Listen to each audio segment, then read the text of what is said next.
राधे राधे। आज हम सुनेंगे श्रीमद् भागवत पुराण के षष्ठम स्कंद का वह चरित्र जो भक्तों के हृदय में भगवान के अमृतमयी नाम में प्रेम बढ़ाता है। एक ऐसा ब्राह्मण जो पवित्र था, सदाचारी था, पर एक वैश्या के प्रसंग ने उसका सर्वनाश कर दिया। कान्यकुब्ज नगर कन्नौज में एक ब्राह्मण रहता था। नाम था अजामिल। ये महान शास्त्रज्ञ, शीलवान, सदाचारी, सद्गुणों से संपन्न, ब्रह्मचर्य व्रत का पालन करने वाला, माता पिता का सेवापरायण था। अजामिल के समान ही इसकी शीलवान और पतिव्रत धर्म का पालन करने वाली पत्नी थी। एक बार अपने पिता के आदेशानुसार वन में गया और वहाँ से फल फूल, समिधा तथा कुश लेकर घर के लिए लौटा। लौटते समय इसने देखा कि एक व्यक्ति मदिरा पीकर किसी वैश्या के साथ विहार कर रहा है। वेश्या भी शराब पीकर मतवाली हो रही है। अजामिल ने पाप किया नहीं, केवल आंखों से देखा और काम के वश हो गया। अजामिल ने अपने मन को रोकने की बहुत कोशिश की, लेकिन नाकाम रहा। अब ये मन ही मन उसी वैश्या का चिंतन करने लगा और अपने धर्म से विमुख हो गया। इस वैश्या के चक्कर में इसने अपने कुलीन नवयुवती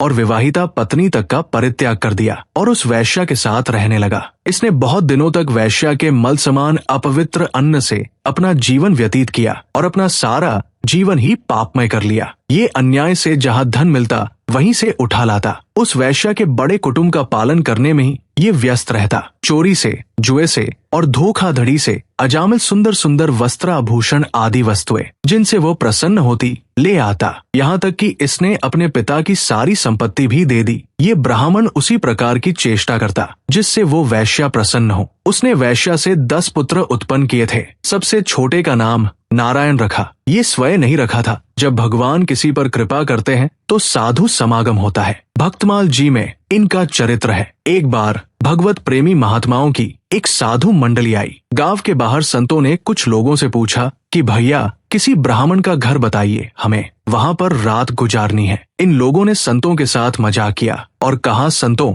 हमारे गांव में तो एक ही श्रेष्ठ ब्राह्मण है जिसका नाम है अजामिल और इतना बड़ा भगवान का भक्त है कि गांव के अंदर नहीं रहता, गांव के बाहर ही रहता है। और उधर अजामिल 2-4 पशुओं की हिंसा करके उनको लेकर आ रहा था। बगीचे में गया, देखा साधु महात्मा। अब वैसा तो नहीं कि वो ये ना जानता हो कि साधु महात्मा क्या होते हैं। पशुओं को दूर फेंका, जो मृग मारकर लाया था उसे दूर रखा, साष्टांग दंडवत किया और रो पड़ा, भगवान, आज पता नहीं मुझ नीच अधम का कौन सा सौभाग्य उदय हुआ कि आप भगवत प्रेमी महात्माओं का सानिध्य प्राप्त हुआ। प्रभु, मैं तो बहुत नीच हूँ, आप यहाँ कैसे आ गए? गांव के लोगों ने बताया, उत्तम ब्राह्मण है। तो बोला, प्रभु, देख ही रहे हो आप, हम कैसे उत्तम हैं? वैश्या के संग रहते हैं, हिंसा, चोरी, लूटपाट से अपना पेट पालते हैं। प्रभु, मेरी दुर्गति हो गई। संतों ने कहा, अब तुम्हारे लिए कोई साधन बन नहीं सकता, लेकिन हम तुम्हारे भाग्य की रेखा देख रहे हैं। तुम्हें एक पुत्र और होगा, उसका नाम नारायण रख देना। और इतना कहकर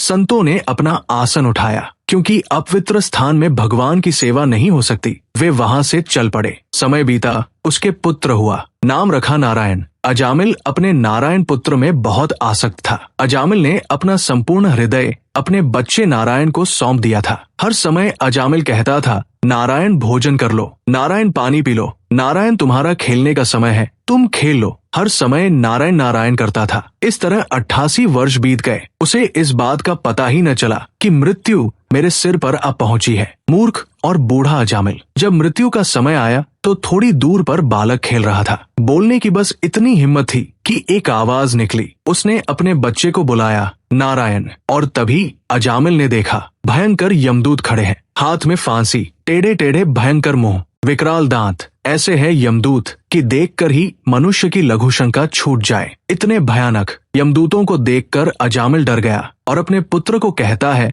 नारायण मेरी रक्षा करो, नारायण मुझे बचाओ। जो ही नारायण पुकारा कि दिव्य चतुर्भुज भगवान नारायण के 2 पार्षद उपस्थित हो गए। झटपट आकर उन्होंने यमदूतों की फांसी काट दी। अजामिल के सूक्ष्म शरीर को अभी यमदूत खींचना शुरू ही किए थे कि श्री भगवान के दूतों ने बलपूर्वक उन्हें डांटा और यमपाश काट दिया। यमदूतों ने कहा, भगवान यमराज के इस धर्म विधान का निषेध करने वाले तुम कौन हो सकते हो? भगवान धर्मराज की आज्ञा का उल्लंघन करने वाला त्रिभुवन में कोई नहीं। कौन हो आप? किसके दूत हो? कहाँ से आए हो? तुम क्यों रोक रहे हो इस महापापी को नरक ले जाने से? देखने में तो तुम देवता जैसे सिद्ध श्रेष्ठ दिखाई दे रहे हो। हम देख रहे हैं तुम्हारे कमल के समान नेत्र हैं, पीले पीले रेशमी वस्त्र धारण किए हो, सिर पर मुकुट है, कानों में कुंडल है, गले में वनमाला है, सबकी नवीन अवस्था है, चार चार भुजाएं हैं और सभी के कर कमलों में धनुष, तरकस, तलवार, गदा, शंख, चक्र, कमल आदि सुशोभित है। तुम लोगों की अंग कांति से दिशाओं का अंधकार दूर हो रहा है। हम धर्मराज के सेवक हैं, हमें तुम लोग क्यों रोक रहे हो? यमदूतों के इस प्रकार कहने पर भगवान के आज्ञाकारी पार्षदों ने हंसकर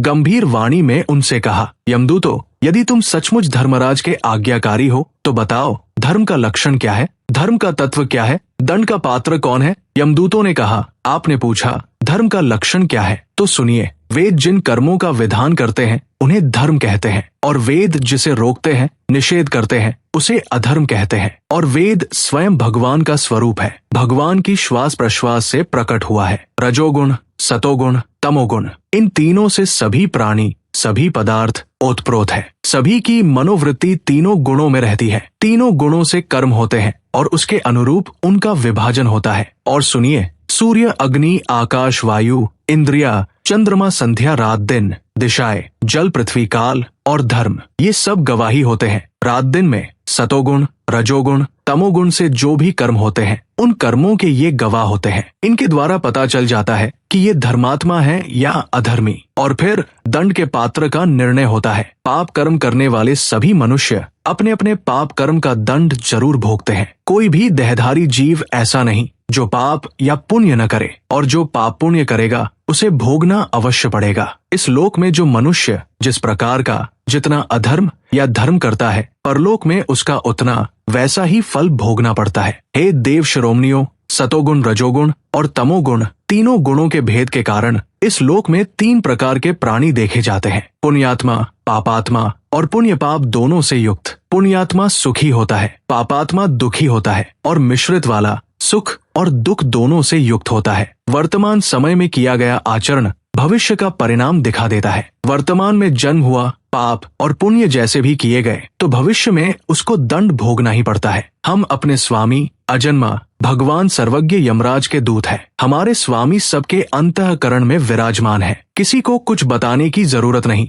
वे मन से सबको देख लेते हैं और उसी के अनुसार दंड देते हैं। सिद्ध पुरुषों, जीव शरीर से 5 कर्मेंद्रियों से लेना देना, चलना फिरना आदि काम करता है, और 5 ज्ञानेंद्रियों से रूप रस आदि 5 विषयों का भोग करता है। सब मन के साथ स्वयं मिलकर अकेले ही मन, ज्ञानेंद्रिय और कर्मेंद्रिय, इन तीनों से विषयों को भोगता है और उसे दंड भोगना पड़ता है। जीव का 16 कलाओं और 3 गुणों वाला ये सूक्ष्म शरीर बार बार जन्म मरण यही भोगता है। बार बार काम, क्रोध, लोभ, मोह, अहंकार, ईर्ष्यावश पाप कर्म करता है और इनके द्वारा उसे भोगना पड़ता है। जैसे रेशम का कीड़ा अपने ही जाल में फंसकर मारा जाता है, अगर वो रेशम का जाल न निकाले तो मारा न जाए, ऐसे ही कर्म के जाल में फंसकर ये मनुष्य मरता है, ये मोह का शिकार बनता है। कोई शरीरधारी जीव एक क्षण भी कर्म किए बिना नहीं रह सकता। प्रत्येक प्राणी से स्वाभाविक माया विवश करके कर्म कराती है। जीव को पूर्व जन्मों के पाप पुण्य संस्कारों के अनुसार ये शरीर प्राप्त होता है। स्थूल शरीर, सूक्ष्म शरीर, उसी के अनुसार उसकी वासनाएं होती है, उसी के अनुसार उसकी क्रियाएं होती है और उसी के अनुसार उसको भोगना होता है। हे देव शिरोमणियों, आप जानते हो ये अजामिल बड़ा पापी है। वर्तमान में तो पापी है ही, लेकिन पहले ये शास्त्रज्ञ था, शील, सदाचार, सद्गुण संपन्न था, ब्रह्मचर्य का पालन कर रहा था, पवित्र था। इसने गुरु, अग्नि, अतिथि, वृद्ध पुरुषों की उपासना की थी, पर ये वैश्या के अधीन होकर इसने सब शास्त्र विरुद्ध आचरण किए। इस पापी ने शास्त्र आज्ञा का उल्लंघन किया, स्वच्छंद पापाचरण किया। ये शास्त्र निंदित है। वैश्या के मल समान शरीर और अन्न से पला, इसलिए अब हम इसे दंड पानी भगवान यमराज के पास ले जाएंगे। वहां जाकर ये दंड भोगेगा, तब पवित्र होगा। भगवान के पार्षदों ने कहा, यमदूतों, ये बड़े आश्चर्य और खेद की बात है कि धर्मज्ञों की सभा में अधर्म प्रवेश कर रहा है, क्योंकि वहां निरपराध और अदंडनीय व्यक्तियों को व्यर्थ ही दंड दिया जाता है। यमदूतों, इसने कोटि कोटि जन्मों की पाप राशि का पूर्ण प्रायश्चित कर लिया है, क्योंकि इसने विवश होकर ही सही भगवान के परम कल्याणमय मोक्षप्रद नाम का उच्चारण किया है। ये बात समझ लो, कोई भी तपस्या इतनी पवित्र नहीं कि सारे पाप नष्ट कर सके, लेकिन अगर कोई हृदय से राधे राधे गोविंद गोविंद पुकार ले, उसके सारे पाप नष्ट हो जाते हैं, भगवान उसके ऋणी हो जाते हैं। साधारण धर्म का ज्ञान तुमने वर्णन किया, लेकिन नाम का ज्ञान तुम्हें नहीं है। यदि मैं तुम्हें इसे ले जाने दूं, तो इसके साथ विश्वासघात होगा। यमदूतों, एक जन्म का नहीं, इसने करोड़ों करोड़ों जन्मों के पापों का प्रायश्चित कर लिया, क्योंकि शास्त्र का प्रमाण है, सांकेत्यम पारिहास्यम वा स्तोभम हेलम एव वा वैकुंठ नामग्रहणम अशेषद हरम विदु, अर्थात व्याज से, बहाने से, मजाक में, गाते गाते या अनादर से भी यदि भगवान का नाम मुख से निकल जाए तो वो समस्त पापों को हर लेता है। और सुनो, 1 रुपया भी नहीं लगता। तुम स्नान किए हो कि नहीं किए हो, ये भी प्रश्न नहीं है। अपवित्र पवित्रो वा सर्वावस्था गतोपि वा ये स्मरेत पुंडरीकाक्षण स बाह्याभ्यंतर शुचिय। अपवित्र हो या पवित्र, किसी भी अवस्था में हो, जो पुंडरीकाक्ष भगवान का स्मरण कर ले, वो बाहर और भीतर दोनों से शुद्ध हो जाता है। चोर हो, शराबी हो, मित्रद्रोही हो, ब्रह्मघाती हो, गुरुपत्नी गामी हो, ऐसे लोगों का संगी हो, स्त्री, राजा, पिता, गौ की हत्या करने वाला हो, चाहे जितना बड़ा पाप हो गया हो, और भगवान की शरण में आकर नाम उच्चारण कर दे, राधे राधे कृष्ण कृष्ण, बस सब पापों का प्रायश्चित हो गया। अगर कोई व्यक्ति गिरते समय, चोट लगते समय, सांप के डंक से या आग में जलने की स्थिति में हरि हरि कहकर भगवान का नाम उच्चारण करता है, तो वो यमदूतों की पकड़ से बच जाता है। महर्षियों ने जानबूझकर बड़े पापों के लिए बड़े और छोटे पापों के लिए छोटे प्रायश्चित बतलाए हैं। इसमें संदेह नहीं कि उन तपस्या, दान, जब आदि प्रायश्चितों के द्वारा वे पाप नष्ट हो जाते हैं, परंतु उन पापों से मलिन हुआ उसका हृदय शुद्ध नहीं होता। भगवान के चरणों की सेवा से वो भी शुद्ध हो जाता है। जैसे आग से भस्म हो जाने पर वस्तु पूरी तरह से नष्ट हो जाती है, वैसे ही भगवान का नाम हर परिस्थिति में पापों को नष्ट करने वाला है। जैसे कोई बिना जाने भी अमृत पीने से अमर हो जाता है, वैसे ही अनजाने में उच्चारण करने पर भी भगवान का नाम अपना फल देकर ही रहता है। जिस समय इसने नारायण इन 4 अक्षरों का उच्चारण किया, उसी समय केवल उतने से ही इस पापी के समस्त पापों का प्रायश्चित हो गया। इस प्रकार भगवान के पार्षदों ने भागवत धर्म का पूरा पूरा निर्णय सुना दिया और अजामिल को यमदूतों के पाश से छुड़ाकर मृत्यु के मुख से बचा लिया। अजामिल यमदूतों के फंदे से छूटकर निर्भय और स्वस्थ हो गया। उसने देखा यमदूत अंतर्ध्यान हो गए। भगवान के दिव्य 2 पार्षद पार्श्व में विराजमान हैं। उसने साष्टांग दंडवत किया और कुछ कहना चाह रहा था, मानो अजामिल ये कहना चाह रहा था, यदि मैं वास्तव में नारायण को पुकारता तो क्या आज श्री नारायण मेरे सामने प्रकट नहीं हो जाते? अगर मुझे कुछ क्षण भी समय मिले तो मैं भाव से भगवान का नाम पुकार लूं। उसी समय भगवान के पार्षद अंतर्ध्यान हो गए। अब अजामिल के चित्त में संसार के प्रति तीव्र वैराग्य हो गया। वे सबसे संबंध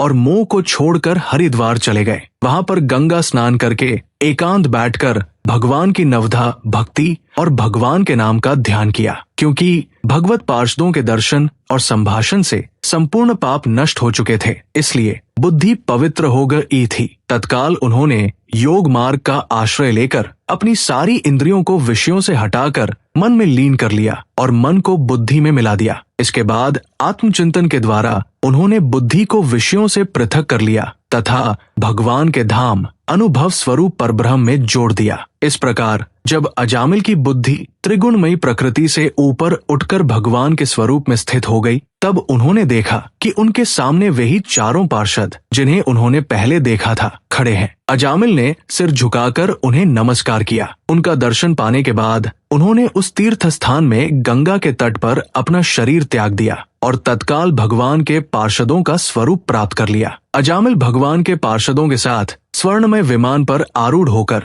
आकाश मार्ग से भगवान लक्ष्मीपति के निवास स्थान वैकुंठ को चले गए। भक्तों, ये कथा हमें सिखाती है कि हम चाहे कितने भी गिरे हुए क्यों न हो, भगवान की करुणा और उनके पवित्र नाम की शक्ति इतनी अपार है कि वो हमारे जीवन के सारे अंधकार को पल भर में मिटा सकती है। अजामिल के प्राण छूटने के बाद जब यमदूत वापस यमराज के पास गए तो यमराज ने उन्हें क्या अद्भुत ज्ञान दिया। अगर आप श्रीमद् भागवत महापुराण के उस अगले रहस्यमयी और ज्ञानवर्धक प्रसंग यमराज और यमदूतों के संवाद को भी सुनना चाहते हैं तो हमें कमेंट करके जरूर बताइएगा। और अगर आपको आज की ये कथा हृदय से अच्छी लगी हो तो वीडियो को लाइक करें, अपने परिवार और मित्रों के साथ ज्यादा से ज्यादा शेयर करें और ऐसे ही पावन कथाओं से जुड़े रहने के लिए हमारे चैनल को सब्सक्राइब जरूर करें। फिर मिलेंगे भगवान की अमृतमयी कथा के साथ, इसी मंगल कामना के साथ कि भगवान श्री हरि और राधा रानी की कृपा आप पर सदैव बनी रहे। और प्रेम से बोलिए राधे राधे।